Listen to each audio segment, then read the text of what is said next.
한국을 ATM기로 보셨겠죠? 그 오만한 판단이 당신들의 미래를 통째로 날려버렸습니다.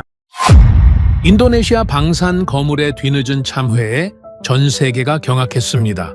인니 당신들 지금 장난합니까? 불과 얼마 전까지도 그들은 한국의 온갖 무례를 저지르고 분담금을 깎고 심지어 기밀까지 빼돌리려 해놓고 이제 와서 다시 같이 해보자고요. 장난합니까? 발등에 불이 떨어진 인니 대통령이 모든 자존심을 버리고 서울로 달려왔습니다. 세계 방산 시장의 슈퍼스타로 떠오른 한국의 위상 앞에서 인니 대통령이 고개를 숙여야만 했던 충격적인 이유, 그리고 대한민국이 50년간 숨겨온 치밀한 복수의 실체까지 지금 시작합니다. 그 전에 잠깐 1초 만에 누를 수 있는 좋아요 버튼을 꾹 눌러주시면 영상 제작에 아주 큰 힘이 됩니다. 그럼 바로 시작하겠습니다. 카이저, 한국이 전투기를 만든다는 거 알고 있습니까? 새벽 2시 전화기 너머로 오래된 동료의 목소리가 들려왔습니다. 저는 웃었습니다. 아니, 비웃었다고 하는 게 정확하겠죠. 알고 있습니다. 그래서요? 우리한테 같이 만들자고 했습니다. 저는 침대에서 일어나 앉았습니다. 뭐라고요? 한국이 우리한테? 공동 개발입니다. 비용 분담하고 기술도 이전받고. 순간 머릿속에서 계산이 시작됐습니다. 25년간 방산 전략을 분석해온 저의 본능이 말하고 있었죠. 이건 기회가 아닙니다. 이건 함정입니다. 저는 전화기를 귀에서 떼고 잠시 생각했습니다. 한국, 빠른 나라죠. 반도체도 만들고 자동차도 만들고 배도 만듭니다. 하지만 전투기는 다릅니다. 전투기는 국가의 격이 필요한 물건이에요. 미국이 만들고 러시아가 만들고 프랑스가 만듭니다. 한국은 그 목록에 없었죠. 내일 아침 회의에서 이야기합시다. 저는 전화를 끊었습니다. 그리고 다시 누웠죠. 하지만 잠이 오지 않았습니다. 아니, 잠이 안 온 게 아니라 계산이 멈추지 않았던 겁니다. 스텔스 전투기 개발, 엔진 기술, 레이더 시스템 통합, 이걸 한국이 한다고요? 저는 천장을 바라보며 중얼거렸습니다. 불가능합니다. 그렇게 확신했죠. 그리고 그 확신이 제 인생을 망칠 줄은 그때는 정말 몰랐습니다. 다음 날 아침 국방부 회의실이었습니다. 성공 확률이 얼마라고 했습니까? 국방장관이 저를 똑바로 쳐다봤습니다. 저는 단 1초도 망설이지 않았습니다. 10% 이하입니다. 회의실이 조용해졌죠. 누군가 헛기침을 했습니다. 하지만 저는 흔들리지 않았습니다. 아니, 솔직히 말씀드리겠습니다. 이 프로젝트는 실패합니다. 20명이 넘는 장성들이 저를 바라봤습니다. 하지만 저는 카이저 라흐만입니다. 실패할 프로젝트는 시작부터 보이는 남자죠. 그리고 그날 제 앞에 놓인 보고서 첫 페이지에는 이렇게 적혀 있었습니다. KF-21, 한국형 전투기 개발 프로젝트. 제 소개를 드려야겠죠. 저는 카이저 라흐만입니다. 인도네시아 자카르타 출신이고 나이는 52입니다.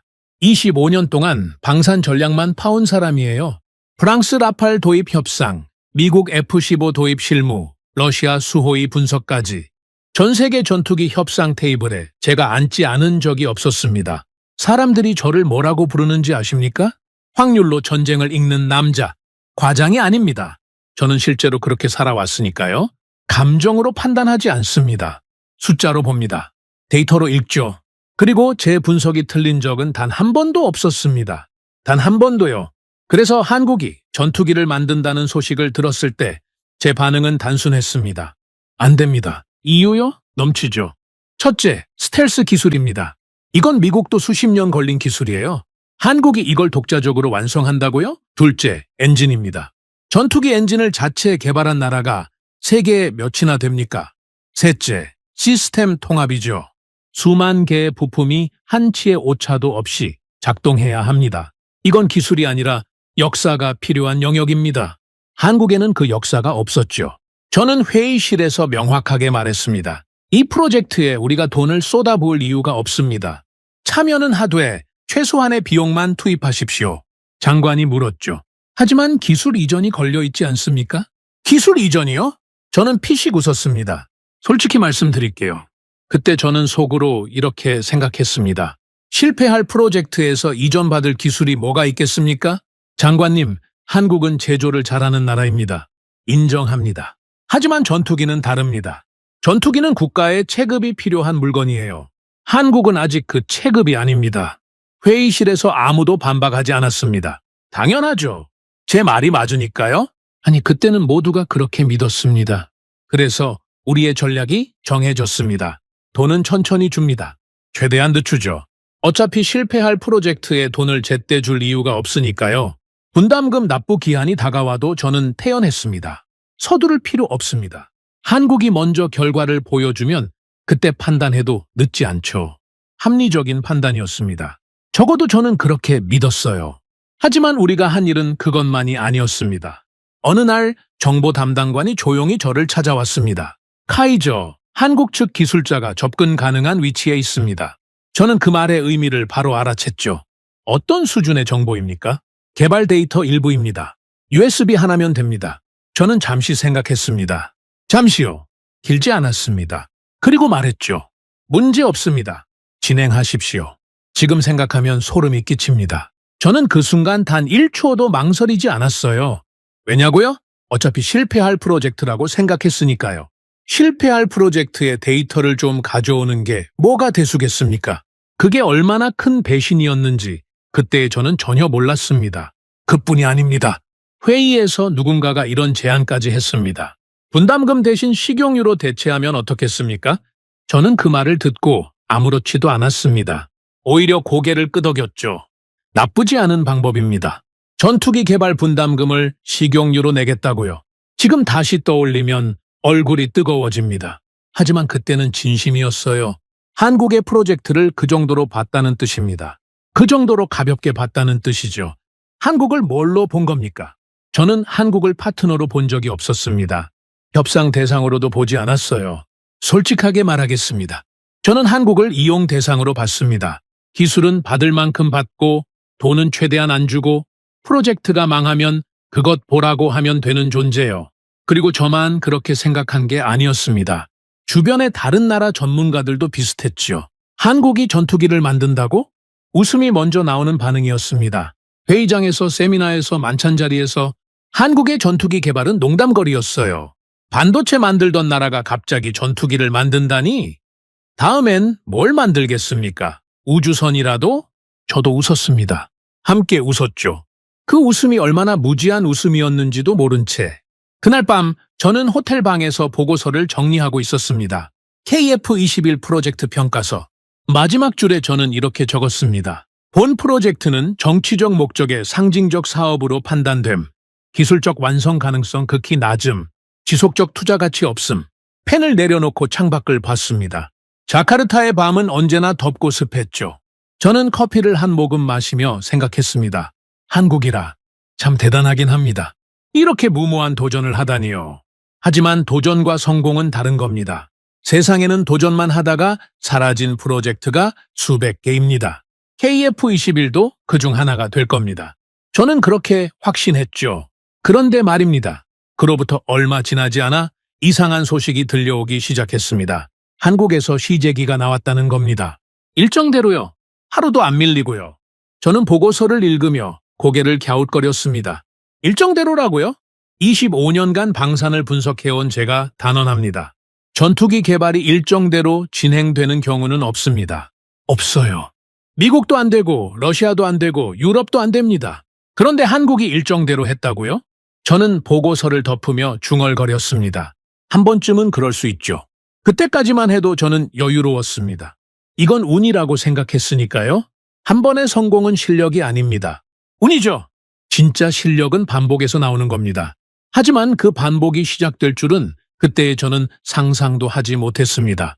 저는 그때 확신했습니다. 우리가 이 게임의 주인이라고요? 한국이 KF21 공동 개발을 제안했을 때 솔직히 말하면 저는 속으로 웃고 있었습니다. 왜냐고요? 한국은 우리가 필요했으니까요. 인도네시아의 참여가 없으면 이 프로젝트는 국제 공동 개발이라는 이름을 붙일 수가 없었습니다. 명분이 없는 거죠. 그리고 명분이 없는 무기 개발은 예산을 따내기가 어렵습니다. 저는 이 구조를 정확히 꿰뚫고 있었습니다. 우리가 돈을 쥐고 있습니다. 그리고 그들은 우리를 필요로 하죠. 국방부 내부 회의에서 제가 한 말입니다. 장성들이 고개를 끄덕였죠. 맞는 말이었으니까요. 적어도 그때는 모두가 그렇게 생각했습니다. 그래서 저는 전략을 짰습니다. 아주 단순하고 아주 효과적인 전략이었죠. 압박하십시오. 조건을 바꾸십시오. 협상 테이블이 다시 열렸습니다. 한국 측 대표단이 앉아 있었죠. 저는 그들의 얼굴을 기억합니다. 진지했어요. 굉장히 진지한 표정들이었습니다. 그 프로젝트에 진심인 사람들의 얼굴이었죠. 하지만 저는 그 진심을 이용할 생각밖에 없었습니다. 우리 측 수석 대표가 입을 열었습니다. 기술 전체를 이전받을 필요는 없습니다. 일부만 받겠습니다. 한국 측이 당황한 게 보였죠. 당연합니다. 원래 계약은 전체 기술 이전이었으니까요. 그런데 갑자기 일부만 받겠다니. 이게 무슨 뜻이겠습니까? 그 대신 분담금을 조정해 주십시오. 한국 측 대표가 물었습니다. 조정이라면 어느 정도를 말씀하시는 겁니까? 저는 옆에서 메모를 넘겼죠. 우리 측 대표가 그 숫자를 읽었습니다. 1조 원 감액입니다. 회의실 공기가 바뀌었습니다. 한국 측 실무진 한 명이 펜을 떨어뜨렸어요. 저는 그걸 봤습니다. 그리고 속으로 생각했죠. 흔들리고 있다고요. 1조 원 감액이라는 게 어떤 의미인지 아십니까? 전투기 개발에서 1조 원은 그냥 숫자가 아닙니다. 핵심 부품 수천 개의 제작비이고 테스트 수백 번의 비용이며 연구원 수천 명의 몇 년치 급여입니다. 그걸 줄이라는 거였죠. 협상은 길어졌습니다. 며칠이고 이어졌어요. 하지만 결과는 제 예상대로였습니다. 한국이 양보했습니다. 원래 인도네시아 분담률이 20%였죠. 그게 얼마까지 내려갔는지 아십니까? 7.5%입니다. 20에서 7.5로요. 거의 3분의 1 수준으로 떨어진 겁니다. 그날 저녁 우리 대표단은 호텔 식당에서 만찬을 했습니다. 분위기가 어땠냐고요? 축제였죠. 카이저, 우리가 해냈습니다. 수석 대표가 저에게 악수를 청했습니다. 저는 미소를 지으며 잔을 들었죠. 우리가 조건을 바꿨습니다. 처음부터 이렇게 했어야죠. 모두가 웃었습니다. 자신감에 차 있었어요. 우리는 승리한 겁니다. 20%를 7.5%로 만든 거니까요. 한국이 알아서 나머지를 채우겠죠. 그들이 만들고 싶은 전투기니까요. 우리는 적은 돈을 내고 기술은 받고 나중에 완성되면 사면 됩니다. 완벽한 전략이었습니다. 아니, 완벽한 착각이었죠. 하지만 그때 저는 몰랐습니다. 이 승리라는 게 얼마나 위험한 착각인지를요.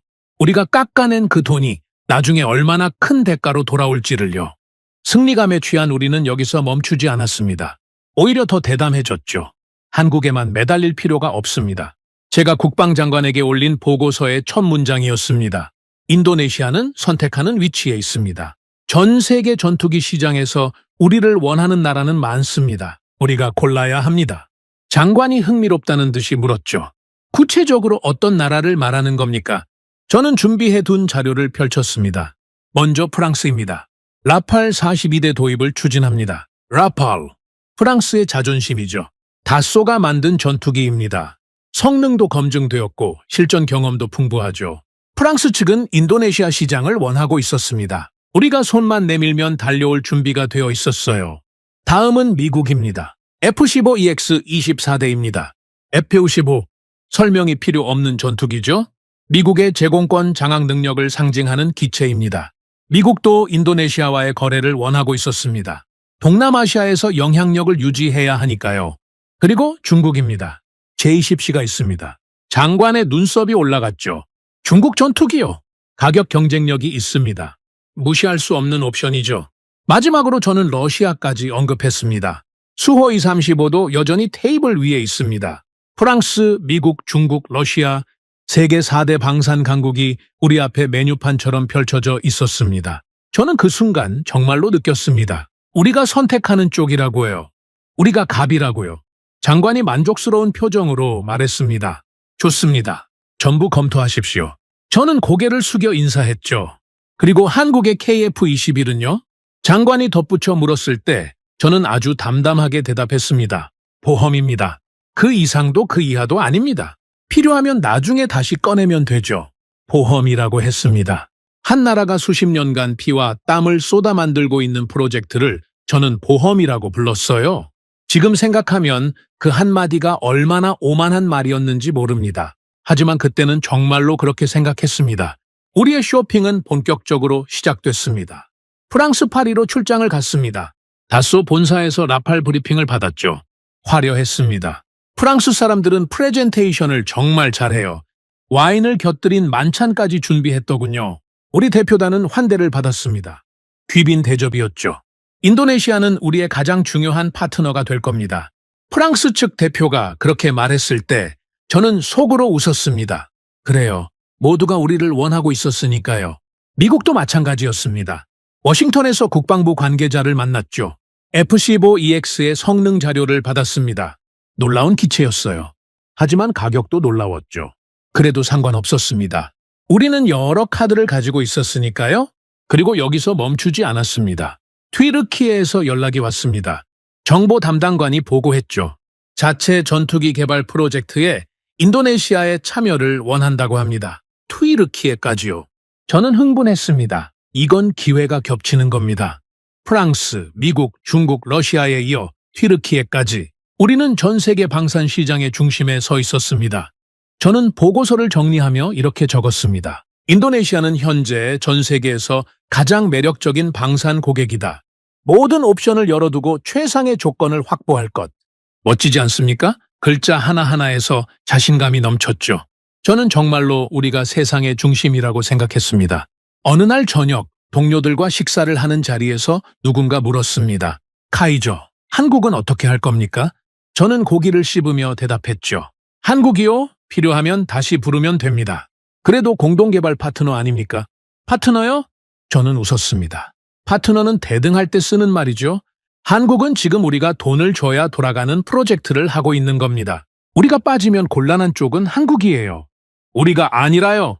동료들이 고개를 끄덕였습니다. 맞는 말이라는 표정이었죠. 그리고 저도 제 말이 맞다고 확신했습니다. 하지만 말입니다. 지금 돌이켜보면 저는 그때 결정적인 실수를 하고 있었습니다. 저는 한국이 어떤 나라인지 전혀 몰랐던 겁니다. 한국 사람들이 무시를 당했을 때 어떻게 반응하는지를요. 업신여김을 받았을 때 무엇을 하는 나라인지를요. 저는 그걸 계산에 전혀 넣지 않았습니다. 숫자에는 보이지 않는 것이었으니까요. 한국은 조용했습니다. 우리가 분담금을 깎았을 때도, 다른 나라 전투기를 쇼핑하고 다닐 때도 한국은 아무 말도 하지 않았어요. 항의도 없었고 불만도 표현하지 않았습니다. 저는 그 침묵을 약함이라고 해석했죠. 봤습니까? 한국은 아무 말도 못합니다. 우리가 얼마나 중요한지 알고 있는 거죠. 그렇게 말했습니다. 자신만만하게요. 하지만 그 침묵의 진짜 의미를 저는 한참 뒤에야 알게 됩니다. 한국은 약해서 침묵한 게 아니었습니다. 대답할 필요가 없었던 겁니다. 왜냐고요? 그들은 이미 답을 알고 있었으니까요. 자기들이 만들고 있는 것의 가치를요. 그게 완성되었을 때 세상이 어떻게 변할지를요. 우리는 가지고 놀고 있다고 생각했습니다. 한국을 카드 한 장 정도로 여기고 이리저리 돌려보고 필요하면 꺼내고 필요 없으면 서랍에 넣어두면 된다고 생각했죠. 하지만 실제로는 정반대였습니다. 가지고 놀리고 있던 건 우리 자신이었습니다. 우리가 프랑스에서 와인을 마시고 있을 때 한국은 엔진을 조립하고 있었습니다. 우리가 미국에서 브리핑을 받고 있을 때 한국은 테스트를 준비하고 있었죠. 우리가 중국과 러시아 사이에서 저울질을 하고 있을 때 한국은 한 발짝도 멈추지 않았습니다. 그리고 그 걸음이 어디까지 갔는지 저는 곧 알게 됩니다. 그때까지만 해도 저는 여전히 웃고 있었습니다. 세상 모든 것이 제 계산대로 돌아가고 있다고 믿으면서요. 인도네시아는 선택하는 나라이고 한국은 선택당하는 나라라고 확신하면서요. 그 확신이 산산조각 나는 데는 그리 오래 걸리지 않았습니다. 이상한 일이 벌어지기 시작한 건 그로부터 몇 달 뒤였습니다. 그날도 저는 평소와 다름없이 사무실에 앉아 있었죠. 커피 한 잔을 앞에 놓고 각국 방산 동향 보고서를 훑고 있었습니다. 프랑스 라팔 납품 일정, 미국 F-35 수출 현황, 그런 것들이요. 그때 정보 담당관이 문을 두드렸습니다. 카이저, 한국에서 소식이 왔습니다. 저는 고개도 들지 않았죠. 뭔데요? KF-21 시제기 첫 비행이 성공했다고 합니다. 펜을 돌리던 손이 멈췄습니다. 하지만 딱 거기까지였어요. 놀라지 않았습니다. 시제기 첫 비행이라는 게 뭐 대단한 겁니까? 비행기가 하늘에 뜨는 건 기본 중에 기본이죠. 중요한 건 그 다음입니다. 실전 성능이고 무장 통합이고 체계 안정성이에요. 그래서요? 떴으면 됐죠. 다음 보고 올려주십시오. 저는 그렇게 넘겼습니다. 담담하게요. 아니 정확히 말하면 관심이 없었던 겁니다. 한 번 뜨는 거야 어렵지 않으니까요. 문제는 계속 뜨는 겁니다. 반복해서 안정적으로 실패 없이 뜨는 거요. 그게 진짜 실력이죠. 그런데 말입니다. 2주 뒤에 또 보고가 올라왔습니다. 카이저 두 번째 비행도 성공입니다. 저는 커피를 마시며 고개를 끄덕였죠. 됐습니다. 한 달 뒤에 또 올라왔습니다. 세 번째, 네 번째 비행 모두 성공입니다. 이번에는 제가 먼저 물었죠. 실패는요? 없습니다. 지연은요? 없습니다. 일정 정확히 맞추고 있습니다. 저는 보고서를 받아들었습니다. 처음으로 제대로 읽었어요. 날짜를 확인했죠. 계획 대비 실제 진행률을 비교했습니다. 정확했습니다. 하루도 안 밀리고 있었어요. 그래도 저는 동요하지 않았습니다. 이 정도는 있을 수 있는 일이니까요. 초반에 순조로운 프로젝트는 많습니다. 문제는 중반 이후에 터지죠. 복잡한 시스템을 통합하기 시작하면 반드시 문제가 나옵니다. 저는 그걸 25년간 지켜봐 왔으니까요. 아직 초반입니다. 지켜보면 됩니다. 제가 동료들에게 한 말입니다. 여유로웠죠. 아직은요. 그런데 그 여유가 점점 줄어들기 시작했습니다. 석 달이 지났습니다. 보고가 계속 올라왔죠. 5번째 비행 성공, 6번째 비행 성공, 7번째, 8번째, 전부 성공이었습니다. 그리고 보고서 끝에 항상 같은 문장이 붙어 있었어요. 사고 건수 제로, 실패 건수 제로, 일정 지연 제로, 제로, 전부 제로였습니다. 저는 책상 위에 보고서를 내려놓고 안경을 벗었습니다. 눈을 비볐죠. 그리고 다시 읽었습니다. 숫자는 변하지 않았어요. 이건 좀 이상하지 않습니까? 제가 분석팀장에게 물었습니다. 팀장이 고개를 갸웃거렸죠. 어떤 부분이 이상하다는 말씀이십니까? 실패가 없다는 겁니다. 전투기 개발에서 실패가 한 번도 없다는 게 말이 됩니까? 팀장이 잠시 생각하더니 대답했습니다. 운이 좋은 걸 수도 있죠. 운이요? 저는 피식 웃었습니다. 하지만 그 웃음이 예전 같지 않았어요. 여유가 아니라 불편함이 섞인 웃음이었죠. 운으로 전투기가 10번 연속 성공적으로 비행합니까? 운으로 일정이 하루도 안 밀립니까? 팀장이 대답하지 못했습니다. 저도 대답을 모르긴 마찬가지였죠. 그날 밤 저는 사무실에 혼자 남아서 과거 데이터를 꺼냈습니다. 제가 25년간 분석해온 전 세계 전투기 개발 프로젝트 기록이죠. 미국의 F-35 프로젝트.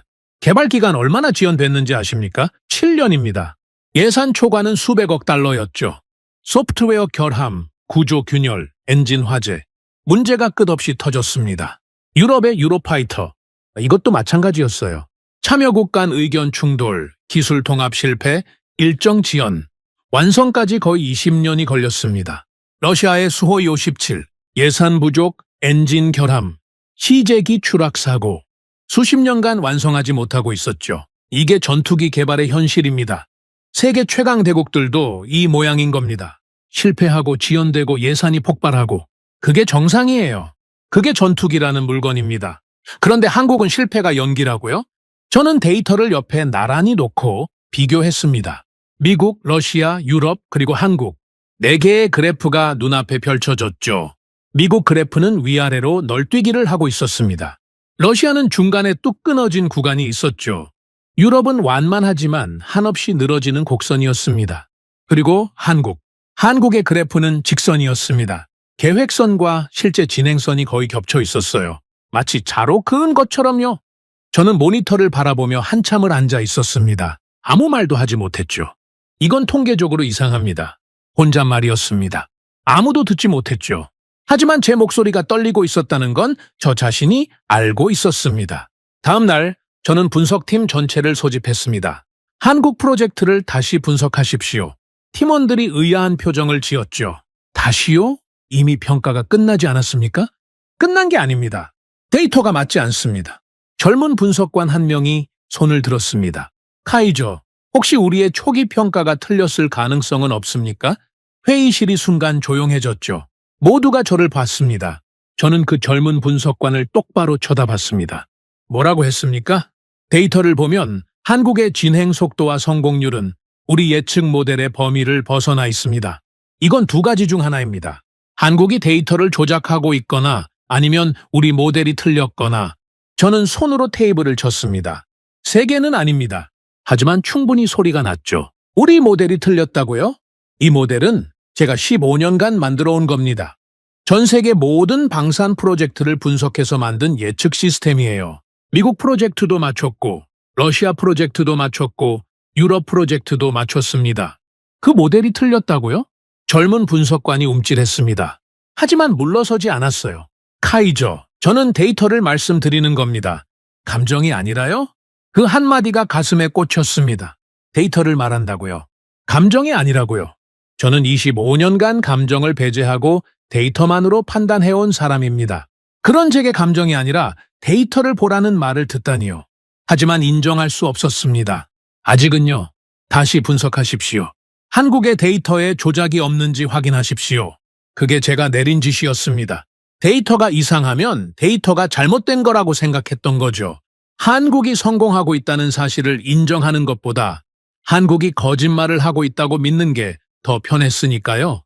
분석팀이 2주간 작업했습니다. 한국 측에서 공개된 자료, 국제감시기구의 보고서, 위성 촬영 데이터까지 전부 끌어모았죠. 그리고 결과가 나왔습니다. 카이저, 조작 흔적은 없습니다.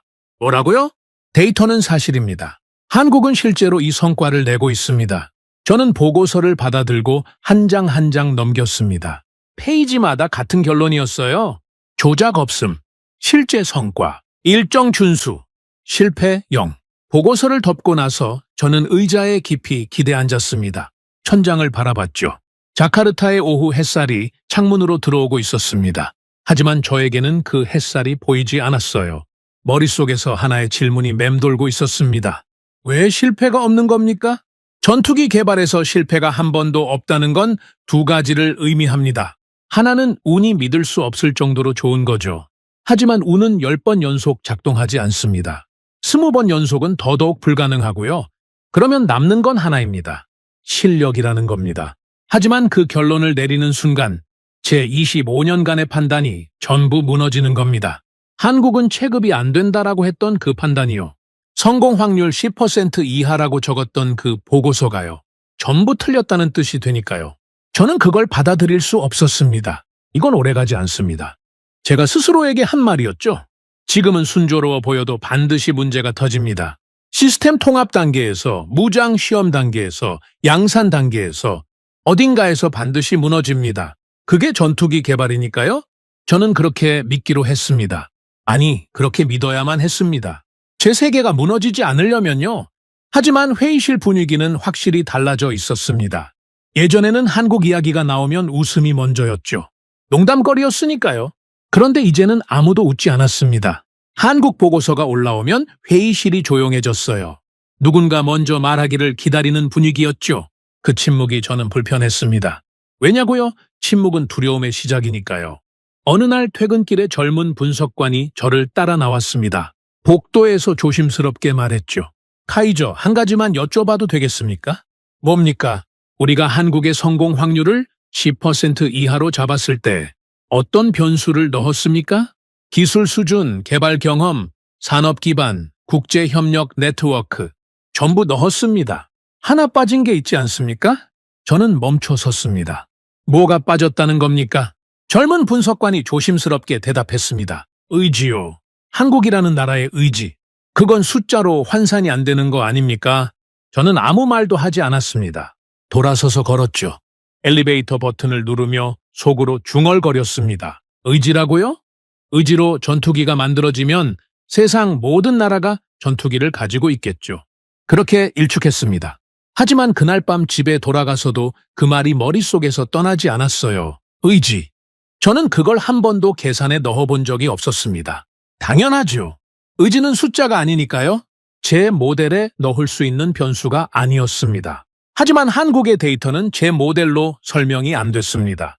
어떤 변수를 넣어도, 어떤 가중치를 적용해도 한국의 성공률은 제 예측 범위 밖에 있었어요.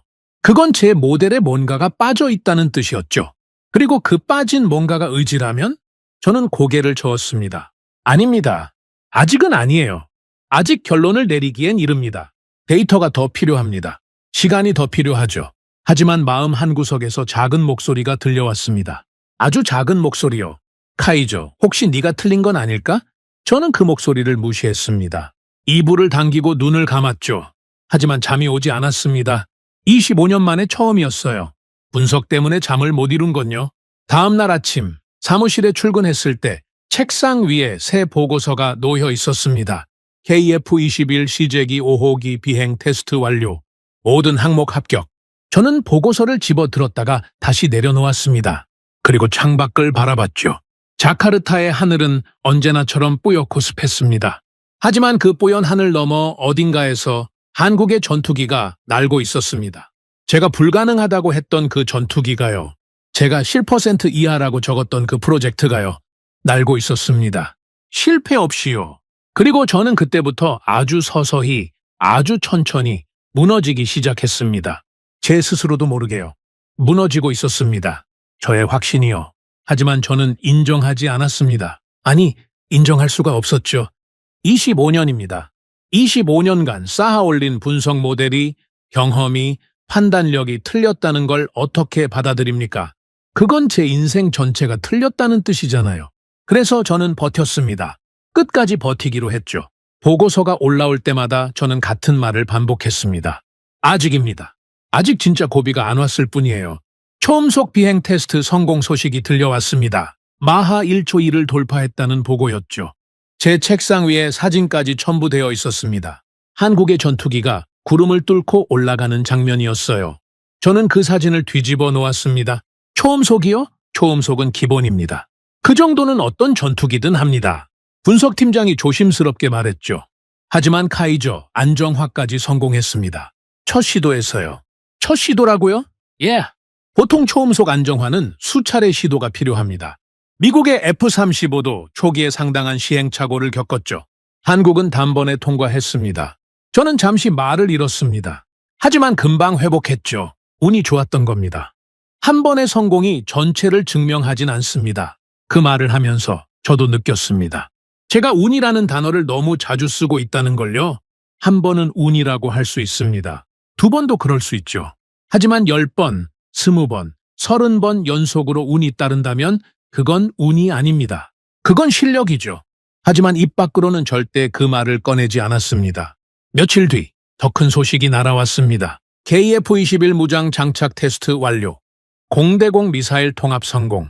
무장 통합이라는 게 얼마나 어려운 건지 아십니까? 전투기 몸체에 미사일을 다는 게 아닙니다. 레이더가 목표를 잡고 컴퓨터가 사격 재원을 계산하고 발사 시스템이 정확한 타이밍에 작동해야 합니다. 수만 개의 부품이 한치의 오차 없이 맞물려 돌아가야 하는 거예요. 이 단계에서 실패하는 프로젝트가 부지기수입니다. 미국도 여기서 수년을 허비했죠. 한국은 통과했습니다. 예정대로요. 저는 보고서를 읽고 또 읽었습니다. 세 번째 읽을 때 손이 떨리고 있다는 걸 알아챘죠. 급히 보고서를 내려놓고 양손을 무릎 위에 올렸습니다. 떨림을 감추려고요. 그날 오후 긴급 분석 회의를 소집했습니다. 현재까지 한국의 테스트 결과를 전부 정리하십시오. 빠짐없이요. 팀원들이 작업에 들어갔습니다. 2시간 뒤 화이트보드의 전체 현황이 정리됐죠. 시제기 비행 테스트, 성공. 초음속 비행 테스트, 성공. 무장 장착 테스트, 성공. 비행 일정 준수율, 100%. 사고 건수, 0. 실패 건수, 0. 화이트보드 가득 채워진 그 글자들을 바라보는데 회의실이 너무 조용했습니다. 아무도 말을 하지 않았어요. 25년간 방산을 분석해온 사람들이 모여있는 자리에서 아무도 이 결과를 설명하지 못했습니다. 제가 먼저 입을 열었죠. 이 데이터에 대한 해석을 듣겠습니다. 침묵이 이어졌습니다. 서로의 눈치만 보고 있었어요. 결국 그 젊은 분석관이 입을 열었습니다. 지난번에 복도에서 저한테 의지 이야기를 했던 그 친구요. 카이저, 솔직히 말씀드리겠습니다.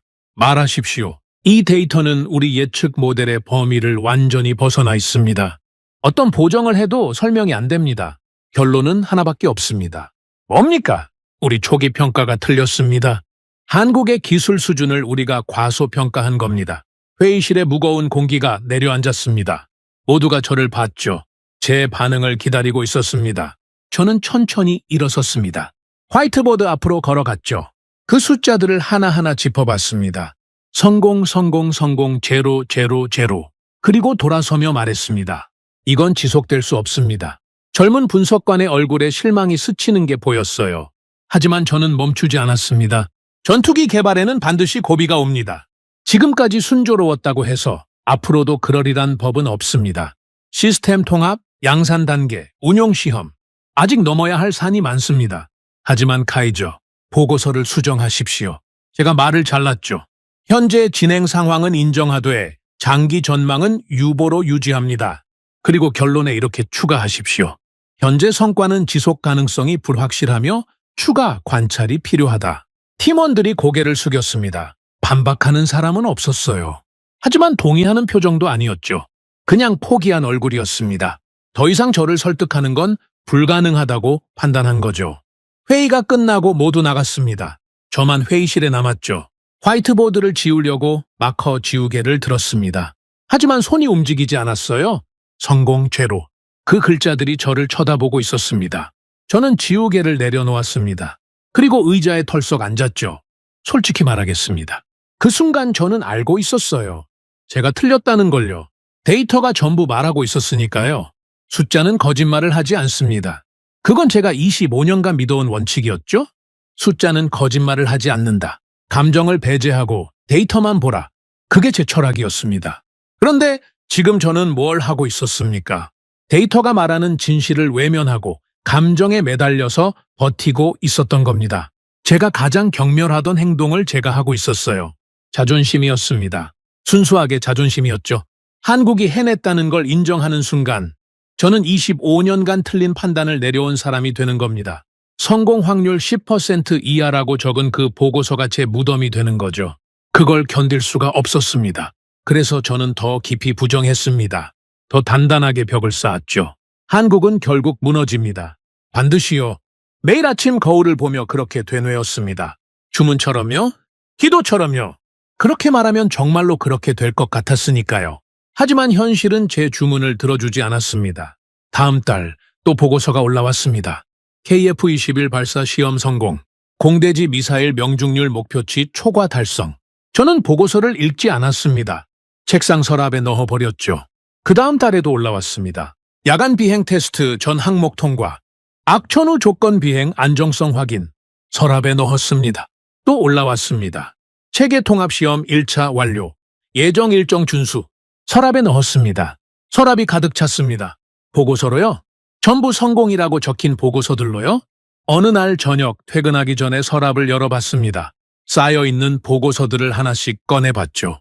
날짜 순서대로 펼쳐놓았습니다. 처음 것부터 마지막 것까지 전부 같은 결론이었습니다. 저는 그 보고서들을 바라보며 오래도록 앉아 있었습니다. 사무실 불이 꺼져도 움직이지 않았죠. 어둠 속에서 보고서의 흰 종이만 희미하게 빛나고 있었습니다. 그때 깨달았습니다. 제가 서랍에 넣은 건 보고서가 아니었어요. 현실이었습니다. 제가 보고 싶지 않은 현실을 서랍에 밀어넣고 문을 닫아버린 겁니다. 하지만 서랍 속에서도 현실은 사라지지 않았죠. 오히려 쌓이기만 했습니다. 쌓이고 쌓이고 쌓여서 서랍이 닫히지 않을 지경이 된 거죠. 저는 보고서들을 다시 서랍에 넣었습니다. 억지로 문을 닫았죠. 그리고 사무실을 나왔습니다. 복도를 걸으면서 생각했습니다. 한국은 왜 실패하지 않는 겁니까? 이 질문이 매일 밤 저를 괴롭혔습니다. 잠들기 전에 떠오르고 새벽에 눈을 뜨면 가장 먼저 생각나는 질문이었죠. 왜 실패하지 않습니까? 전투기 개발은 실패하는 게 정상입니다. 미국도 실패합니다. 러시아도 실패하죠. 그게 이 분야의 법칙이에요. 그런데 한국만 그 법칙을 무시하고 있었습니다. 마치 다른 세계의 룰로 움직이는 것처럼요. 저는 한 가지 가능성만은 절대로 인정하고 싶지 않았습니다. 한국이 우리보다 뛰어나다는 가능성이요. 아니, 더 정확하게 말하겠습니다.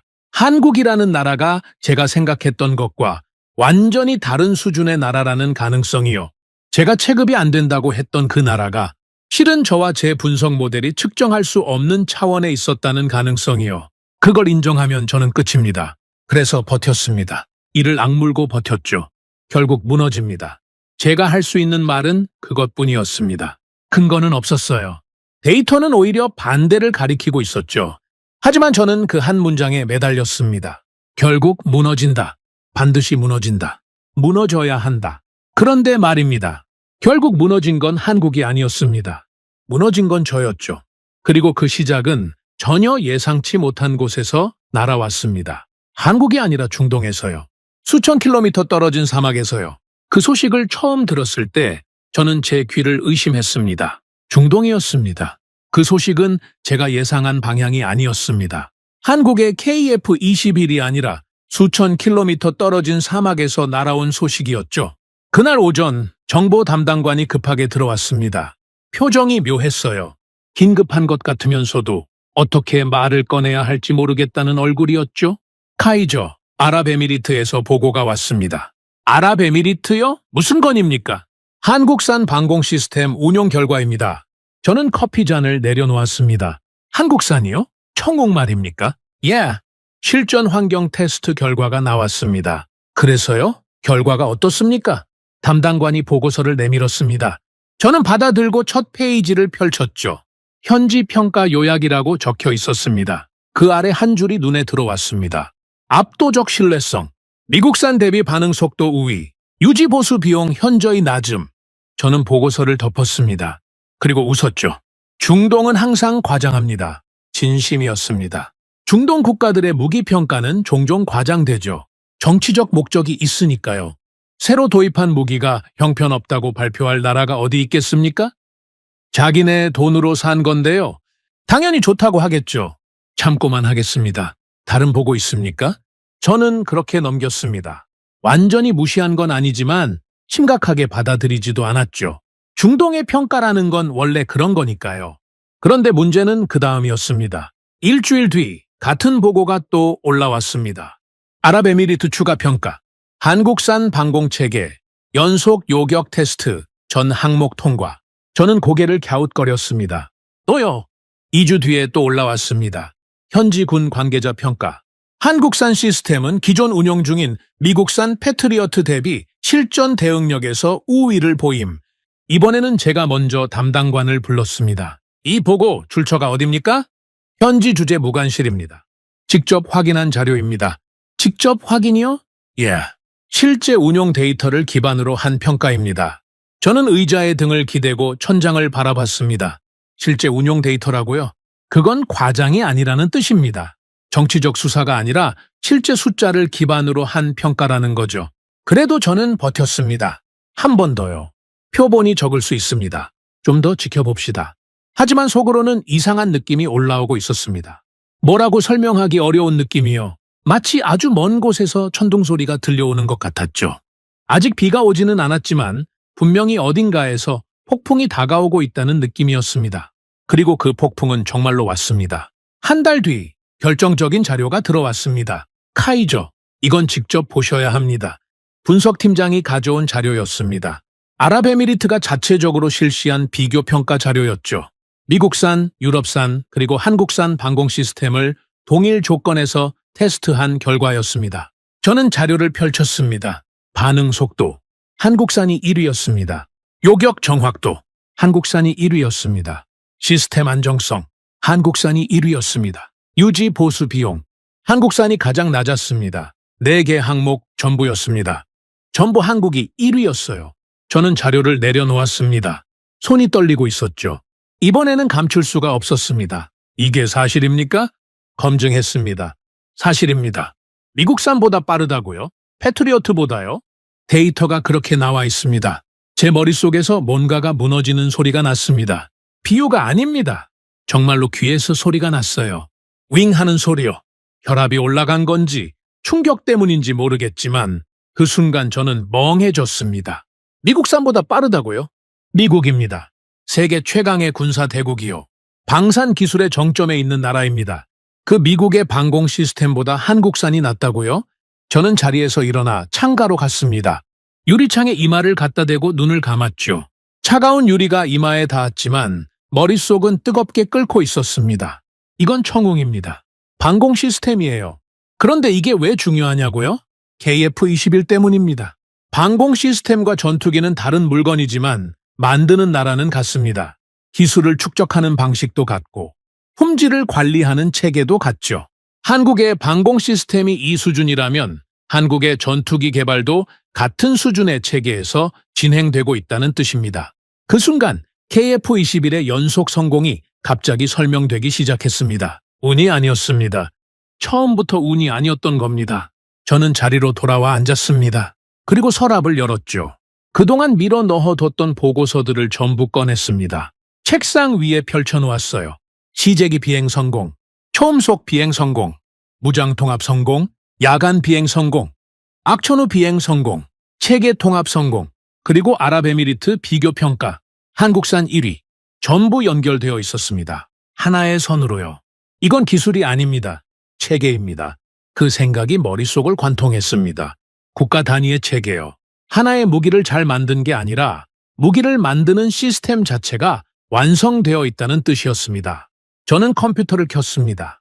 한국의 방산 수출 데이터를 검색했죠. 화면을 보는 순간 숨이 멎는 줄 알았습니다. K9 주포, 세계시장 점유율 1위, 폴란드, 호주, 이집트, 노르웨이, 전 세계가 사가고 있었습니다. K2전자, 폴란드 1000대 이상 수출 계약, 유럽 최대 규모의 전차 도입 사업이었죠. FA-50 경전투기, 필리핀, 이라크, 태국, 실전 운용 국가가 계속 늘고 있었습니다. 그리고 천궁, 아랍에미리트에서 미국산을 이긴 그 방공 시스템이요. 화면을 스크롤하는 제 손가락이 점점 느려졌습니다. 데이터가 너무 많았어요. 한국의 방산 수출 실적이 도대체 언제 이렇게 커진 겁니까? 저는 25년간 방산을 분석해온 사람입니다. 그런데 이걸 몰랐어요. 아니, 몰랐다기보다는 보지 않았다는 게 정확하겠죠.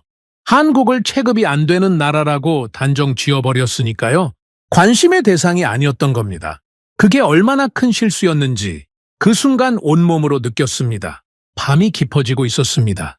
사무실에는 저 혼자 남아 있었죠. 모니터 불빛만이 제 얼굴을 비추고 있었습니다. 저는 의자를 뒤로 밀고 두 손으로 얼굴을 감쌌습니다. 그리고 처음으로 공포를 느꼈습니다. 공포라고 하면 이상하게 들리실 수도 있겠죠. 전투기 이야기를 하는데 무슨 공포냐고요. 하지만 저에게는 진짜 공포였습니다. 제가 두려웠던 건 한국이 아닙니다. 한국의 기술이 아니에요. 제가 두려웠던 건 제 판단이었습니다. 25년간 틀린 적이 없다고 믿어온 제 분석이, 제 모델이, 제 경험이 한순간에 의미 없는 것이 될 수 있다는 공포요. 성공 확률 10% 이하라고 적은 그 보고서가 얼마나 터무니없는 문서였는지 온 세상이 알게 될 거라는 공포요. 그리고 더 무서운 건 이겁니다. 제 판단을 믿고 인도네시아가 행동했다는 거예요. 분담금을 줄인 것도, 기술 유출을 시도한 것도, 다른 나라 전투기를 쇼핑하고 다닌 것도 전부 제 분석에 기반한 결정이었습니다. 제가 한국은 실패한다고 했으니까 그렇게 한 거죠. 그런데 한국이 실패하지 않으면 어떻게 됩니까? 그러면 우리가 한 모든 행동이 돌이킬 수 없는 실수가 되는 겁니다. 파트너를 배신하고 약속을 어기고 신뢰를 저버린 행동들이 전부 부메랑이 되어 돌아오는 거죠. 그 생각이 등줄기를 타고 내려갔습니다. 차가웠어요. 한여름 자카르타의 밤인데도 소름이 돋았습니다. 저는 모니터를 끄지 못하고 다시 화면을 봤습니다. KF-21의 테스트 기록이 화면 가득 펼쳐져 있었죠. 그 옆에는 아랍에미리트의 비교 평가 자료가 있었고, 그 아래에는 한국의 방산 수출 실적 그래프가 오른쪽 위를 향해 치솟고 있었습니다. 세상이 움직이고 있었습니다. 한국이 만든 무기를 세계가 사기 시작한 겁니다. 그것도 가격이 싸서가 아니에요. 성능이 좋아서요. 신뢰할 수 있어서요. 약속을 지키니까요. 약속을 지킨다. 그 단어가 가슴을 찔렀습니다. 왜냐고요? 우리는 약속을 지키지 않았으니까요. 분담금 약속을 어기고 계약을 무시하고 기밀을 빼돌리려 했으니까요. 한국은 약속을 지키며 무기를 만들었고 세계는 그 약속을 인정하기 시작했습니다. 그리고 우리는 약속을 깨뜨리며 쇼핑을 하고 다녔죠. 누가 이기겠습니까? 답은 이미 나와 있었습니다. 새벽 3시 저는 사무실을 나왔습니다. 복도에 아무도 없었죠. 제 구두 소리만 울렸습니다. 엘리베이터를 기다리면서 벽에 기대섰습니다. 다리에 힘이 없었어요. 25년입니다. 25년간 저는 확률로 세상을 읽어왔습니다. 숫자를 믿었죠. 데이터를 신뢰했습니다. 감정은 배제하고 논리만으로 판단해왔어요. 그게 제 자부심이었습니다. 제 존재 이유였죠. 그런데 그 25년의 확신이 이 한순간에 흔들리고 있었습니다. 아니, 흔들리는 정도가 아니었어요. 무너지고 있었습니다. 한국이라는 나라가 제 모델 바깥에 있었습니다. 제 계산으로는 설명이 안 되는 나라였어요. 체급이 안 된다고 했는데 체급을 넘어섰고 기술이 부족하다고 했는데 기술이 세계 최고 수준에 도달했고 실패한다고 했는데 실패하지 않았습니다. 엘리베이터가 도착했습니다. 문이 열렸죠. 저는 안으로 들어가며 중얼거렸습니다. 이건 우리가 알던 수준이 아닙니다. 그 말이 텅 빈 엘리베이터 안에서 울렸습니다. 아무도 듣지 못했지만 그건 제가 처음으로 한국을 인정한 순간이었습니다. 하지만 인정한다고 해서 해결되는 건 아무것도 없었습니다. 오히려 더 무서운 질문이 기다리고 있었죠. 한국이 정말로 이 전투기를 완성하면 우리는 어떻게 되는 겁니까? 공동개발 파트너를 배신한 나라, 약속을 어긴 나라, 기밀을 빼돌리려 한 나라, 분담금을 깎고 식용유로 때우려 한 나라. 그런 나라에게 한국이 다시 손을 내밀어 줄까요? 저는 답을 알고 있었습니다. 하지만 입 밖으로 꺼낼 수 없었죠. 그날 밤 집에 돌아와서 저는 서재에 들어갔습니다. 불도 켜지 않고 의자에 앉았죠. 어둠 속에서 오래도록 앉아 있었습니다. 그리고 생각했습니다. 나는 한국을 과소평가했습니다. 나는 한국의 기술을 무시했습니다. 나는 한국의 약속을 가볍게 여겼습니다. 그리고 그 판단에 국가의 미래를 걸었습니다. 이 네 문장이 머릿속에서 반복됐습니다. 몇 번이고 몇 번이고요. 마치 벽에 못을 박듯이 한 글자 한 글자가 제 안에 박혀 들어갔습니다. 하지만 후회할 시간은 없었습니다. 왜냐고요? 한국은 멈추지 않고 있었으니까요. 저의 후회와 상관없이 KF-21은 하루하루 완성에 가까워지고 있었습니다. 괴물처럼요. 멈출 수 없는 괴물처럼요. 그리고 그 괴물이 완성되는 날 모든 게 끝난다는 걸 저는 알고 있었습니다. 잠을 잘 수가 없었습니다. 아랍에미레이트 비교평가 자료를 본 그날 이후로 저는 매일 밤 뒤척였습니다. 눈을 감으면 숫자가 보였어요. 반응 속도 1위, 요격 정확도 1위, 시스템 안정성 1위, 전부 한국이었죠. 그 숫자들이 어둠 속에서 빛나면서 저를 조롱하고 있었습니다. 그러던 어느 새벽이었습니다. 시계를 보니 4시였죠. 또 잠에서 깬 겁니다. 저는 침대에 누운 차에 천장을 바라보다가 갑자기 벌떡 일어났습니다. 더 이상 이렇게는 안 됩니다. 피하면 안 됩니다. 서랍에 넣어두면 안 돼요. 제대로 봐야 합니다. 한국이라는 나라를 처음부터 다시 봐야 합니다. 저는 서재로 들어갔습니다. 컴퓨터를 켜고 의자에 앉았죠. 그리고 검색창에 한 줄을 입력했습니다. 한국 방위산업 발전 역사. 화면이 바뀌었습니다. 자료가 쏟아져 나왔죠. 저는 처음부터 읽기 시작했습니다. 한 줄도 빠뜨리지 않고요. 그리고 저는 곧 깨달았습니다. 제가 얼마나 무지했는지를요. 한국의 방위산업이 언제 시작됐는지 아십니까? 1970년대입니다. 그때 한국은 뭐가 있었겠습니까? 가난한 나라였죠?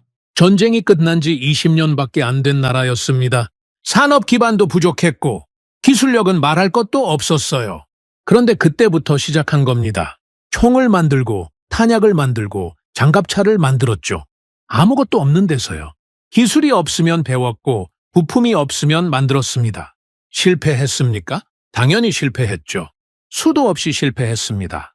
하지만 멈추지 않았어요. 실패하면 원인을 찾았습니다. 고쳤습니다. 다시 만들었죠. 또 실패하면 또 고쳤습니다. 그게 10년이 됐고 20년이 됐고 30년이 됐습니다. 저는 화면을 스크롤하면서 연도별 기록을 따라갔습니다. 마치 한 편의 영화를 보는 것 같았어요. 1980년대 한국은 K1 전차를 만들었습니다. 자국산 전차의 시작이었죠. 완벽하지 않았습니다. 문제도 있었어요. 하지만 만들어냈습니다. 1990년대 K9 자주포 개발이 시작됐습니다. 자주포라는 게 뭔지 아십니까? 스스로 움직이면서 포를 쏘는 장비입니다. 이걸 잘 만들려면 차체 기술, 포 기술, 사격 통제 기술이 전부 합쳐져야 하죠. 한국은 이걸 해냈습니다. 그리고 K9이 지금 어떻게 됐는지 아십니까? 세계에서 가장 많이 팔리는 자주포가 됐습니다.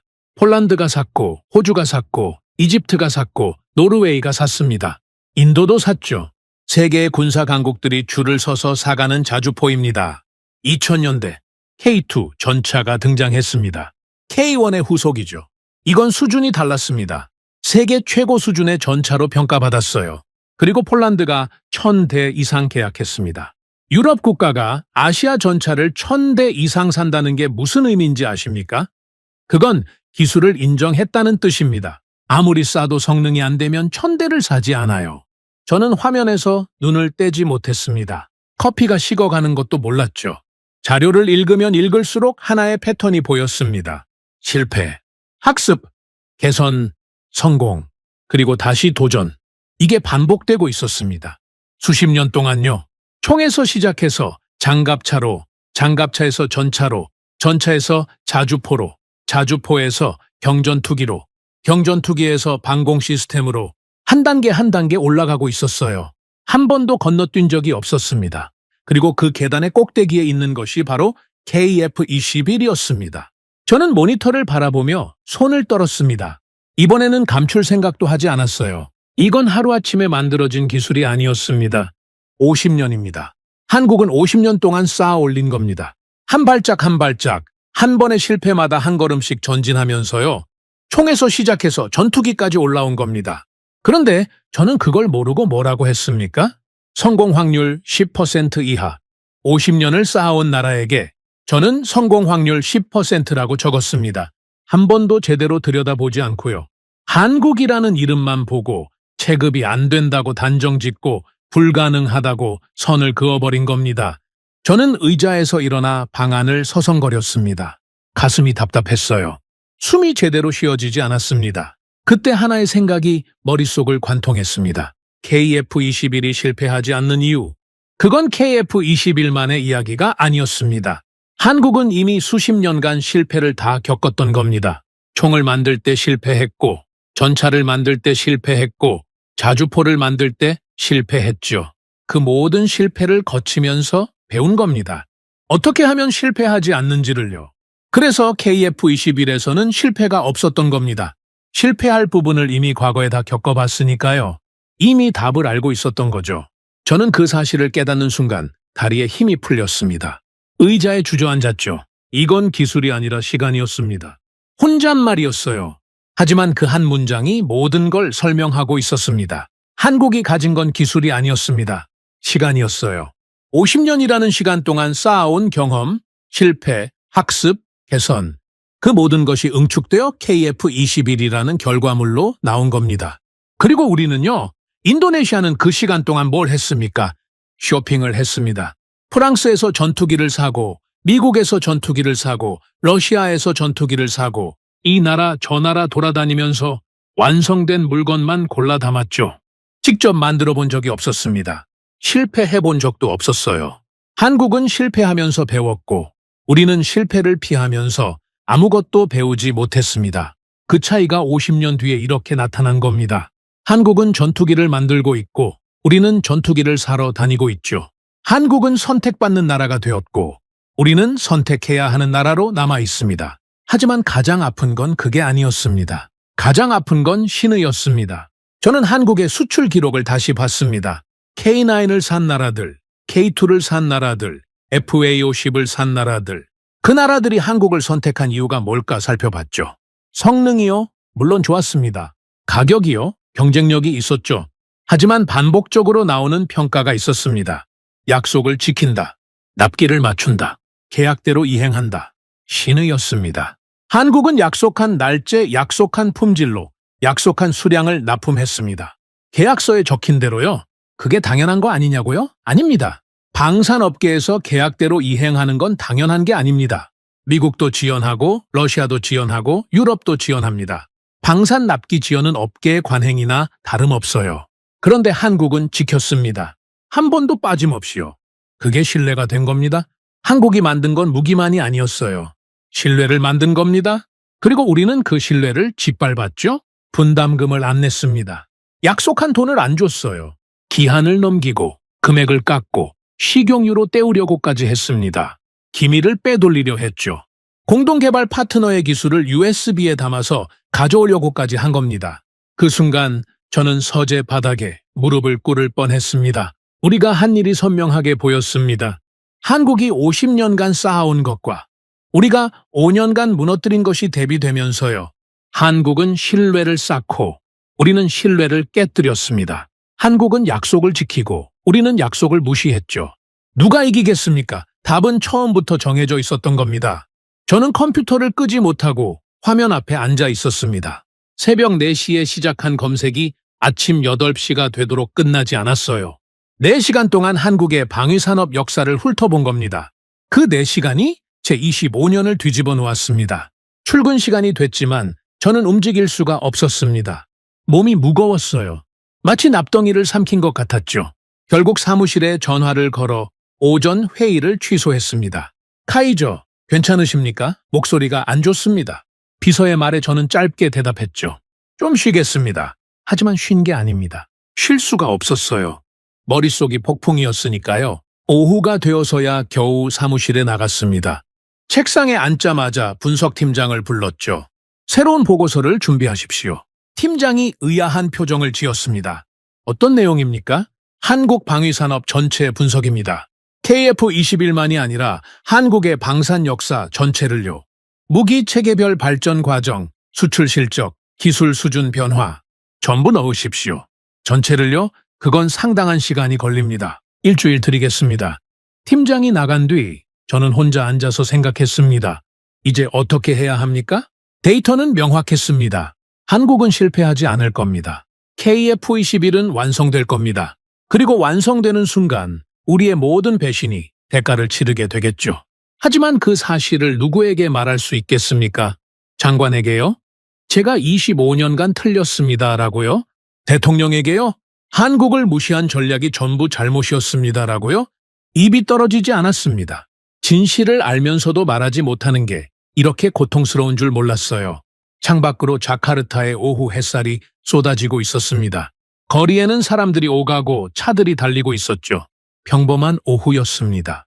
하지만 저에게는 평범한 오후가 아니었습니다. 50년을 쌓아온 나라와 그 50년을 무시한 사람, 그 사이의 격차가 얼마나 되는지 저는 그날 처음으로 이해했습니다. 그리고 그 격차는 돈으로도, 협상으로도, 어떤 전략으로도 모을 수 없다는 것까지요. 물 수 있는 건 단 하나였습니다. 시간뿐이었죠. 하지만 우리에게는 그 시간이 없었습니다. 우리가 쇼핑을 하는 동안 한국은 50년을 앞서갔으니까요. 그 50년을 어떻게 따라잡겠습니까? 불가능했습니다. 제가 한국의 전투기 개발을 불가능하다고 했듯이 이번에는 우리가 한국을 따라잡는 것이 불가능한 겁니다. 그 아이러니가 저를 짓눌렀습니다. 저는 책상 위에 팔을 올리고 이마를 묻었습니다. 그리고 조용히 중얼거렸죠. 우리는 그들의 시간을 따라갈 수 없습니다. 그 한 문장이 회의실이 아닌 텅 빈 사무실에서 울렸습니다. 아무도 듣지 못했어요. 하지만 그건 사실이었습니다. 가장 잔인한 종류의 사실이었죠. 그리고 그 사실이 현실로 닥치는 데는 그리 오래 걸리지 않았습니다. 그로부터 일주일 뒤 분석팀장이 보고서를 가져왔습니다. 한국 방위산업 전체 분석 보고서입니다. 요청하신 대로 무기 체계별 발전 과정, 수출 실적, 기술 수준 변화 전부 포함되어 있습니다. 두꺼웠습니다. 200페이지가 넘었죠? 저는 그 보고서를 받아들고 사무실 문을 닫았습니다. 전화기도 꺼놨어요. 아무도 들어오지 말라고 했죠. 그리고 첫 페이지를 펼쳤습니다. 읽기 시작한 건 오전 9시였습니다.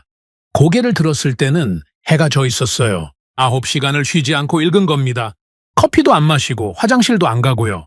그만큼 빠져들었습니다. 아니, 빠져든 게 아닙니다. 빠져나올 수가 없었던 겁니다. 보고서는 한국의 방산 역사를 연도별로 정리하고 있었습니다. 저는 이미 대략적인 흐름은 알고 있었죠. 하지만 이번에는 달랐습니다. 숫자가 있었어요. 구체적인 숫자요. K9 주포 개발 시작은 1989년이었습니다. 첫 양산까지 10년이 걸렸죠. 그 10년 동안 얼마나 많은 시행착오가 있었는지 보고서에 상세히 적혀 있었습니다. 포신 균열, 차체 진동, 사격 통제 오류, 수백 가지 문제가 터졌어요. 그런데 한국은 그 수백 가지 문제를 하나하나 다 잡았습니다. 한 건도 빠뜨리지 않고요. 그리고 결과가 어떻게 됐습니까? 세계에서 가장 많이 팔리는 자주포가 됐죠. K2 전차, 1990년대 후반에 개발이 시작됐습니다. 파워팩이라는 핵심 부품이 문제였죠. 엔진과 변속기를 하나로 합친 장치인데 이걸 만들 수 있는 나라가 세계에 몇 안 됩니다. 한국은 이걸 독자 개발하려다 처음에 실패했어요. 성능이 안 나왔죠. 그래서 포기했을까요? 아닙니다. 다시 했습니다. 또 실패했습니다. 또 다시 했습니다. 몇 년을 그렇게 반복했죠. 그리고 결국 해냈습니다. 독자 파워팩을 완성한 겁니다.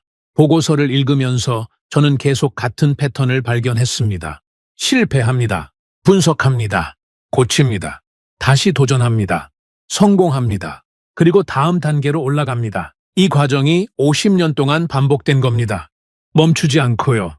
저는 보고서 여백에 메모를 했습니다.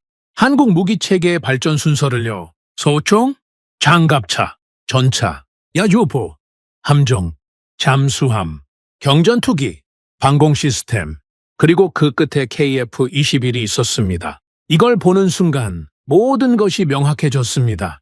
KF-21은 시작이 아니었습니다. 끝이었어요. 아니, 끝이라기보다는 완성이었죠.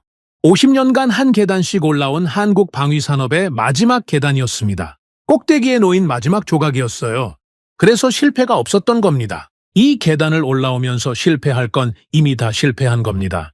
배울 건 이미 다 배운 거고요. KF-21에 투입된 기술자들은 K9을 만들면서 배운 사람들이고 K2를 만들면서 단련된 사람들이며 FA-50을 만들면서 항공 기술을 익힌 사람들이었습니다. 50년의 경험이 한 곳에 모인 겁니다. 그게 KF-21이었죠. 저는 펜을 내려놓고 눈을 감았습니다. 머릿속에서 두 개의 그림이 겹쳐지고 있었어요. 한쪽에는 한국이 있었습니다. 50년 동안 한 계단씩 느리지만 멈추지 않고 올라가는 모습이요. 넘어져도 다시 일어나고 실패해도 다시 도전하고 비가 와도 눈이 와도 누가 비웃어도 걸음을 멈추지 않는 모습이었습니다. 다른 한쪽에는 우리가 있었습니다. 인도네시아요? 엘리베이터를 타고 올라가려는 모습이었죠. 아니, 엘리베이터도 아닙니다. 남이 만들어 놓은 꼭대기에서 완성품만 골라 사는 모습이었어요. 직접 계단을 올라가 본 적이 단 한 번도 없었습니다. 그 차이가 지금 이 결과를 만든 겁니다. 한국은 전투기를 만들고 있고 우리는 전투기를 사러 다니고 있습니다. 한국은 세계가 줄을 서서 사가는 무기를 만들고 있고 우리는 세계 여기저기를 돌아다니며 뭘 살지 고민하고 있죠. 같은 시간이었습니다. 같은 50년이었어요. 하지만 그 50년을 어떻게 보냈느냐에 따라 결과가 완전히 달라진 겁니다. 저는 보고서를 덮고 의자에 깊이 기대 앉았습니다. 천장에 형광등이 눈에 들어왔죠. 하얗고 차가운 빛이었습니다. 그때 한 가지 생각이 더 떠올랐습니다. 이게 진짜 아팠어요. 한국의 그 50년 동안 세계가 뭐라고 했는지 아십니까? 비웃었습니다. 한국이 전차를 만든다고 했을 때 웃었습니다. 한국이 자주포를 만든다고 했을 때 코웃음을 쳤죠. 한국이 잠수함을 만든다고 했을 때 고개를 저었습니다. 그리고 한국이 전투기를 만든다고 했을 때 저를 포함한 전 세계 전문가들이 비웃었죠. 하지만 한국은 그 비웃음에 대답하지 않았습니다. 항의도 않았고 변명도 않았어요. 그냥 만들었습니다. 묵묵히 꾸준히 멈추지 않고 그리고 완성된 결과물로 대답한 겁니다. K9으로 대답했습니다. 세계 1위 자주포로요. K2로 대답했습니다. 천대 수출 계약으로요. 청웅으로 대답했습니다. 미국산보다 낫다는 평가로요. 한국은 말로 대답하는 나라가 아니었습니다.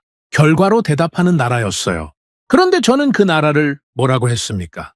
체급이 안 된다. 50년을 쌓아온 나라에게 체급이 안 된다고 했습니다. 저는 두 손으로 얼굴을 감쌌습니다. 부끄러웠습니다. 25년간 방산을 분석해왔다는 사람이 가장 기본적인 것을 보지 못했다는 게 부끄러웠어요. 기본적인 것이 뭐냐고요? 축적입니다. 기술은 하루아침에 만들어지지 않습니다. 돈으로도 살 수 없어요. 시간이 필요합니다. 실패가 필요하죠. 그 시간과 실패를 견뎌낸 나라만이 진짜 기술을 갖게 되는 겁니다. 한국은 그 시간을 견뎌냈습니다. 50년이라는 시간을요. 그리고 우리는 그 시간을 돈으로 사려고 했죠. 프랑스에서 사고, 미국에서 사고, 러시아에서 사고, 돈만 내면 된다고 생각했습니다. 하지만 돈으로 살 수 있는 건 물건이지 기술이 아닙니다. 물건은 쓰면 닳지만 기술은 쓸수록 자랍니다. 그 차이를 저는 25년 동안 몰랐던 겁니다.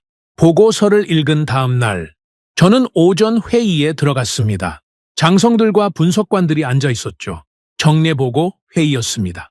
누군가 라팔 도입 일정에 대해 발표하고 있었어요.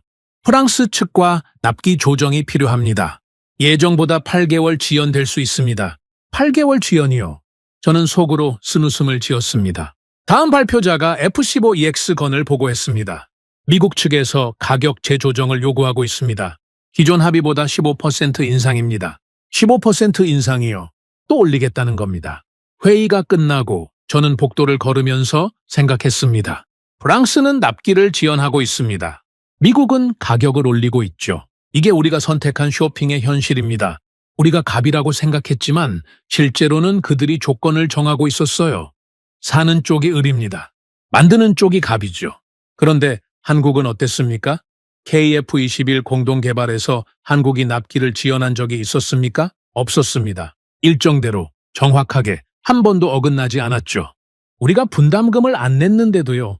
우리가 돈을 깎았는데도요. 우리가 기밀을 빼돌리려 했는데도요. 한국은 그 모든 걸 당하면서도 일정을 지켰습니다. 약속을 지킨 겁니다. 왜요? 왜 그랬을까요? 돈도 제대로 못 받으면서 파트너한테 배신을 당하면서 왜 묵묵히 일정을 지켰을까요? 저는 한참을 생각했습니다. 그리고 하나의 결론에 도달했죠. 자존심이었습니다. 한국의 자존심이요. 한국에게 KF-21은 단순한 전투기가 아니었습니다. 국가의 증명이었어요. 우리가 할 수 있다는 것을 세계에 보여주는 프로젝트였죠. 그래서 인도네시아가 배신하든 말든 돈을 주든 안 주든 상관없이 만든 겁니다. 완성해야 했으니까요. 자기 자신을 위해서요? 그 자존심 앞에서 우리의 꼼수가 얼마나 초라해 보였을까요? 분담금 깎겠다. 식용유로 대체하겠다. 기밀 빼오겠다. 한국 사람들이 그 이야기를 들었을 때 뭐라고 생각했을까요? 화가 났을 겁니다. 당연히요.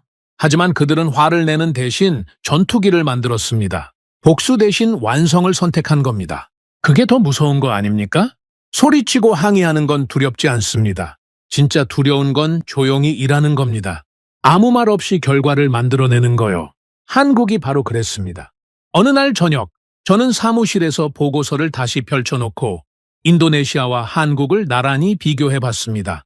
직접 표를 그렸죠. 한국, 축적, 인도네시아, 소비. 한국, 자체 개발, 인도네시아, 구매. 한국, 실패에서 학습, 인도네시아, 실패 회피. 한국, 약속 이행, 인도네시아, 약속 파기. 한국, 장기 투자, 인도네시아, 당위 선택, 5항목 전부였습니다. 전부 한국이 이기고 있었어요. 아니, 이긴다는 표현도 적절하지 않습니다. 차원이 달랐죠. 저는 그 표를 바라보며 오래도록 앉아 있었습니다. 펜을 들어 한 줄을 더 추가했죠. 한국, 전투기를 만든다. 인도네시아, 전투기를 사러 간다. 이게 50년의 결론이었습니다. 같은 시간을 보내고도 이렇게 다른 결과가 나온 겁니다. 펜을 내려놓으려다가 한 줄을 더 적었습니다. 손이 떨렸지만 적었어요. 한국, 선택받는 나라가 되었다. 인도네시아, 선택해야 하는 나라로 남았다. 그게 가장 아팠습니다. 우리는 항상 선택하는 쪽이라고 자부했잖아요. 프랑스 전투기를 선택하고 미국 전투기를 선택하고 우리가 갑이라고 생각했죠. 하지만 진짜 갑은 만드는 쪽이었습니다.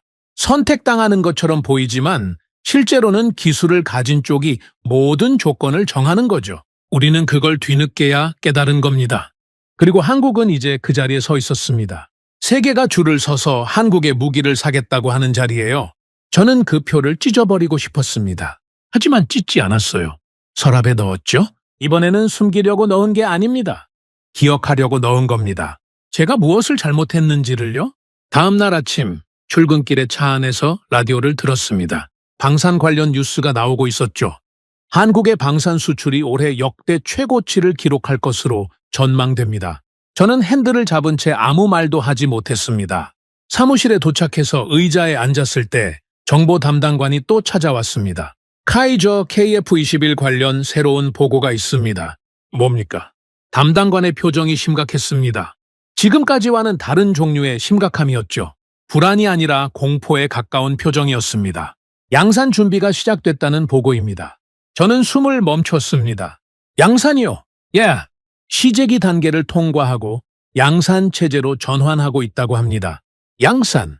그 단어가 귀를 때렸습니다. 양산이라는 건 시험이 끝났다는 뜻입니다.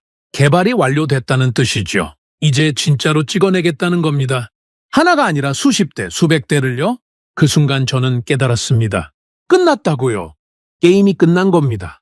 우리가 한국을 무시하고 배신하고 비웃는 동안 한국은 조용히 전투기를 완성해버린 겁니다.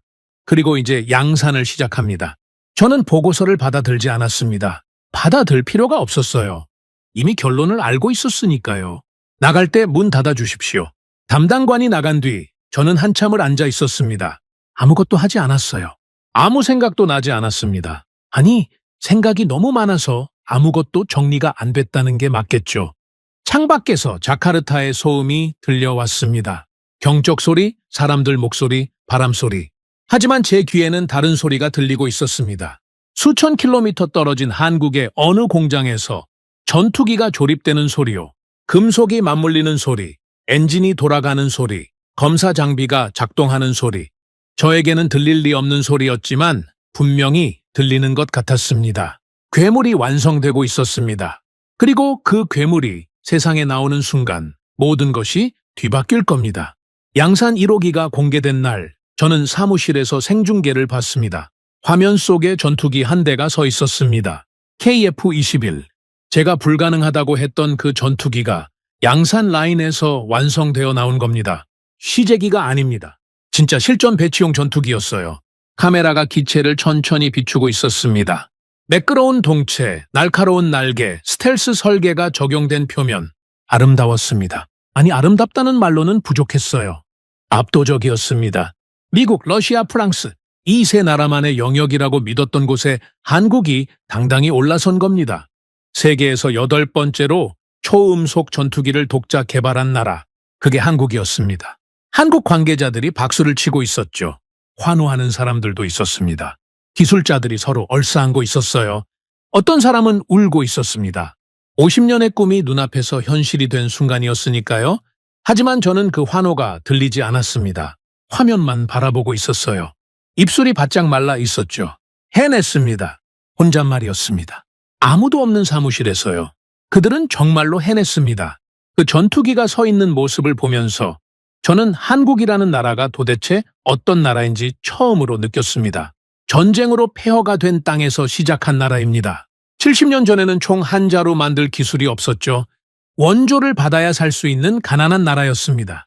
그런 나라가 지금 초음속 전투기를 자기 손으로 만들어서 활주로에 세워놓은 겁니다. 반도체 세계 1위, 조선 세계 1위, 자동차 세계 5위, 그리고 이제 방산까지. 한국이 손대는 산업마다 세계 정상에 올라가고 있었습니다. 이건 우연이 아닙니다. 한 번은 우연일 수 있어요. 두 번도 그럴 수 있죠. 하지만 모든 분야에서 반복적으로 정상에 오른다면 그건 국가 자체의 역량이 다른 겁니다. 국민의 저력이 다른 거예요. 그 순간 전화기가 울렸습니다. 국방부였죠. 긴급회의 소집이었습니다. 회의실에 들어갔을 때 분위기가 장례식장 같았습니다. 아무도 웃지 않았어요. 장관의 얼굴이 굳어 있었죠. 참모들도 고개를 숙이고 있었습니다. 상황을 보고하십시오. 장관이 말했습니다. 정보 담당관이 일어섰죠. 한국이 KF-21 양산 1호기를 공개했습니다. 그리고 동시에 몇 가지 조건 변경을 통보해 왔습니다. 조건 변경이요? 기술 이전 범위가 대폭 축소됩니다. 핵심 기술은 제외된다고 합니다. 회의실이 술렁였죠. 그리고 시제기 제공권도 무산됐습니다. 현지 생산 권한도 재검토 중이라고 합니다. 장관의 주먹이 테이블 위에서 떨리고 있었습니다. 개발 데이터 접근도 제한됩니다. 사실상 공동개발 파트너로서의 권한이 대부분 축소된 상태입니다. 장관이 저를 봤습니다. 똑바로요. 카이저, 이게 어떻게 된 겁니까? 저는 대답하지 못했습니다. 뭐라고 대답하겠습니까? 제가 만든 전략의 결과가 이겁니다. 한국을 무시하고 돈을 안 주고 기밀을 빼돌리려 한 결과가요. 한국이 보복한 게 아닙니다. 한국은 당연한 결정을 한 겁니다. 약속을 지키지 않는 파트너에게 핵심 기술을 줄 나라가 어디 있겠습니까? 인도네시아 국기도 빠졌습니다. 담당관이 마지막으로 덧붙였죠. 양상이 동체에 원래 인도네시아 국기가 들어가기로 되어 있었습니다. 공동개발국이니까요. 하지만 빠져 있었습니다. 한국 국기만 있었어요. 태극기만이 선명하게 빛나고 있었습니다. 회의실이 완전히 침묵에 빠졌습니다. 그 침묵 속에서 저는 생각했습니다. 우리가 이걸 자초한 겁니다. 한국 국기 옆에 나란히 붙어 있어야 할 우리 국기를 우리 스스로의 손으로 떼어낸 겁니다. 이어서 다른 보고가 올라왔습니다. 더 나쁜 소식이었죠. F-15EX 도입건이 무산될 가능성이 높습니다. 장관의 얼굴이 하얗게 변했습니다. 무슨 소리입니까? 미국 측에서 최종 가격을 재조정했는데 우리 예산 범위를 크게 초과합니다.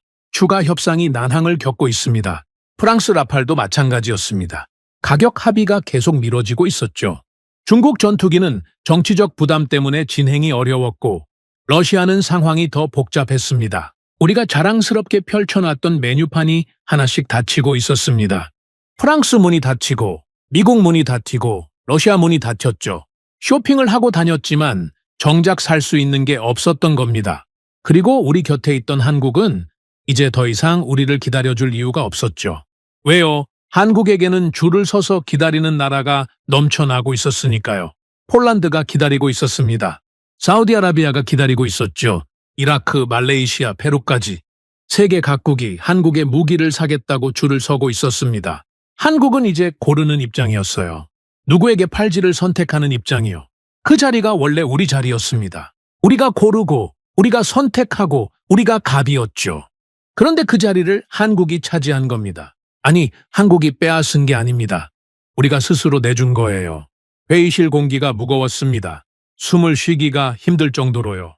그때 장관이 한마디를 했습니다. 대통령께서 직접 한국을 방문하시겠다고 하셨다. 모두가 고개를 들었죠. 대통령이 직접 간다고요. 협상을 다시 열겠다는 뜻입니다. KF-21 참여 조건을 복원하기 위해서요. 장관이 저를 다시 봤습니다. 카이저, 협상 전략 보고서를 준비하십시오. 저는 고개를 숙였습니다. 네, 라고 대답했죠. 하지만 속으로는 알고 있었습니다. 이건 협상이 아닙니다. 협상이라는 건 양쪽이 대등할 때 성립하는 겁니다. 우리는 더 이상 대등하지 않았어요. 한국은 전투기를 완성했고 세계가 줄을 서서 사겠다고 하고 있습니다. 우리가 없어도 아무 문제가 없는 거죠.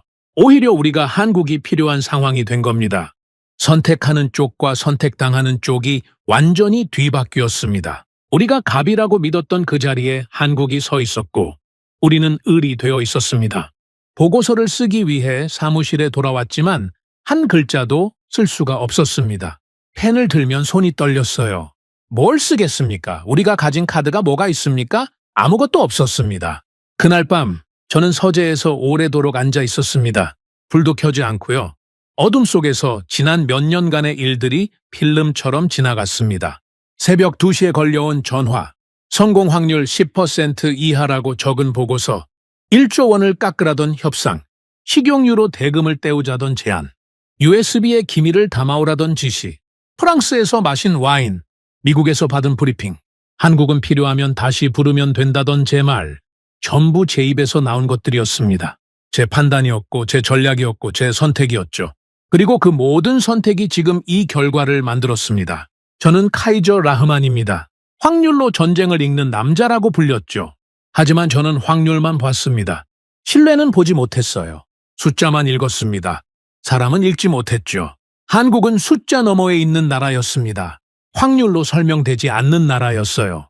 전쟁의 폐허에서 일어나 반도체를 만들고 자동차를 만들고 배를 만들고 이제 전투기까지 만드는 나라. 세계가 불가능하다고 할 때마다 가능하게 만들어버리는 나라. 비웃음을 받을 때마다 결과로 대답하는 나라. 그런 나라를 저는 체급이 안 된다고 했습니다. 부끄럽습니다. 25년간 세계 방산을 분석해왔다는 사람이 눈앞에서 역사를 만들고 있는 나라를 알아보지 못했으니까요. 지금 인도네시아 대통령이 한국으로 향하고 있습니다. 하지만 저는 압니다. 이것은 협상이 아닙니다. 이미 끝난 선택을 되돌리려는 마지막 시도라는 것을요. 우리는 한국을 시험했다고 생각했습니다. 하지만 시험당한 것은 우리였습니다. 우리의 신의가 시험당했고 우리는 보기 좋게 떨어졌죠. 저는 평생을 후회하며 살 것입니다. 단 몇 번의 선택, 그 몇 번의 오만한 판단이 우리가 가질 수 있었던 미래를 완전히 바꿔버렸으니까요. 한국은 약속을 지켰고 우리는 그 약속을 가볍게 여겼습니다. 한국은 시간을 쌓았고 우리는 시간을 낭비했습니다. 한국은 실패할 때마다 다시 일어섰고 우리는 실패가 두려워 도전조차 하지 않았습니다. 한국이라는 나라를 한 문장으로 말하라면 저는 이렇게 대답하겠습니다. 불가능을 모르는 나라. 아닙니다. 불가능을 알면서도 해내는 나라. 그게 한국입니다. 그리고 그런 나라를 적으로 돌린 저는 이 시대 가장 어리석은 전략가로 기억될 것입니다. 그게 이 이야기의 결론입니다. 오늘의 사연은 여기까지입니다. 구독과 좋아요는 영상 제작에 아주 큰 힘이 됩니다. 지금까지 감동테라스 저는 소희였습니다. 오늘도 우리 구독자님들의 가정에 따뜻한 행복이 가득하시길 진심으로 바라겠습니다. 긴 영상 끝까지 시청해주셔서 정말 감사합니다. 내일 더 좋은 이야기로 찾아뵙겠습니다. 감사합니다.